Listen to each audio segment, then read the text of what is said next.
Bonjour, je suis Manuel Dupuis, bienvenue à cette capsule vidéo sur la préparation mentale avec une équipe de football, avec ici un exemple de travail avec une équipe U16. Alors le coaching mental au football, il y a différentes activités. Tout d'abord, on prépare mentalement les joueurs, travail au niveau de la concentration, de la confiance en soi, la préparation de match. On conseille et on coach également l'entraîneur qui désire parfois certains conseils par rapport à certains joueurs, certains profils psychologiques. On organise certains groupes de leadership où on fait de la préparation mentale avec certains joueurs qui peuvent avoir un impact sur l'ensemble du groupe. Et on met également en place des séances en grand groupe de préparation mentale, de préparation de match et également du team building. Alors, en préparation mentale, tout est une question de moyens. Avec une équipe, il y a pas mal de choses à faire. On fait des bilans des joueurs, des profils psychologiques, des réunions avec le staff, des séances de préparation mentale diverses, des observations sur le terrain.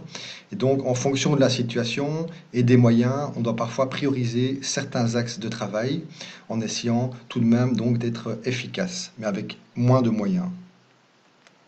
Alors voici un exemple de coaching mental avec une équipe U16 qui était en perte de confiance, plusieurs défaites consécutives et le mental était assez bas.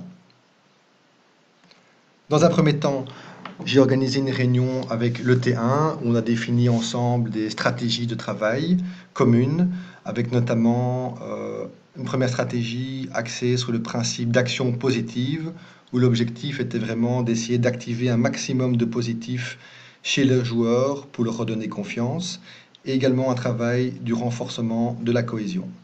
Alors évidemment, on a beaucoup communiqué entre moi et le T1 de manière à avoir un travail cohérent.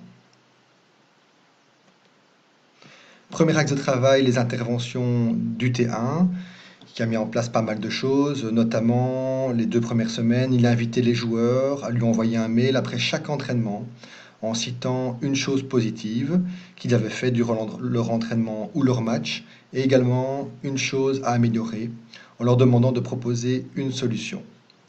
Alors l'entraîneur envoyait également beaucoup de feedback positifs à l'équipe et aux joueurs, et également des feedbacks solutions, c'est-à-dire que lorsqu'il faisait une critique ou une remarque, il proposait une solution aux joueurs.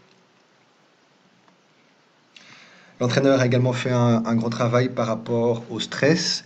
Il essayait de positiver le stress. Donc, vous voyez ici des exemples de phrases qu'il disait. Et l'objectif était vraiment d'amener les joueurs à utiliser le stress de manière positive. Donc, plutôt que de garder le stress à l'intérieur, comme ils le faisaient auparavant, d'exprimer leur stress sur le terrain, d'utiliser le stress pour agir. Vous voyez un peu des exemples de phrases.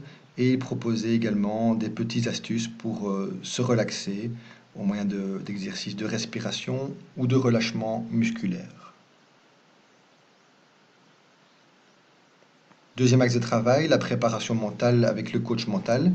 Quelques séances, voici 3 séances. La première séance, on a travaillé la confiance en soi et la cohésion. Était présent le T1 et également le préparateur physique. Donc les joueurs ont fait un jeu d'attribution de qualités où ils s'attribuaient des qualités les uns aux autres. Ensuite, en grand groupe, on a défini des comportements qui étaient importants pour que l'équipe puisse performer, des comportements au niveau psychologique, au niveau de la communication, au niveau de la cohésion d'équipe, à différents moments clés. Et en fin de séance, chaque joueur s'est fixé 2 objectifs, un objectif pour lui-même et un objectif pour l'équipe.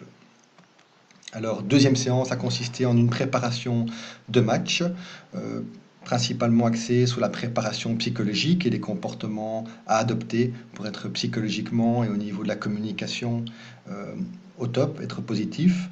Et on a terminé la séance par un exercice de visualisation où les joueurs ont visualisé des attitudes, des comportements et des phases de jeu dont on avait discuté pendant la séance. Troisième séance sur la gestion de la pression et du stress, donc à la demande des joueurs, ils voulaient travailler ça. Donc là, le T1 n'était pas là. Donc ils ont appris à comment positiver le stress, comment pouvoir diminuer le stress, mais également l'augmenter pour l'utiliser comme source d'énergie. On a terminé par la séance par un exercice de respiration et d'imagerie mentale. Troisième axe de travail, le coaching de l'entraîneur, donc l'entraîneur qui était demandeur de conseils par rapport à ses interventions, par rapport à certains joueurs. Donc on avait quand même pas mal aussi de contacts au téléphone. Donc à noter que dès le premier match, l'équipe était ressoudée et on montrait des bons résultats contre des bonnes équipes. Quatrième axe de travail, coaching spécifique, c'est ce qu'on fait quand même très souvent en préparation mentale. Là, on l'a peu fait. On l'a fait uniquement dans un premier temps avec un joueur, un attaquant qui était en perte de confiance, qui ne marquait plus. Il a fait 4 séances. On a travaillé les croyances qu'il avait sur lui-même, un exercice d'ancrage de ressources et de l'imagerie mentale. Et à noter qu'il a remarqué un but après une séance. Donc il a retrouvé confiance en lui. En conclusion, chaque situation a ses particularités et les interventions sont construites avec le staff. Ça, c'est très important.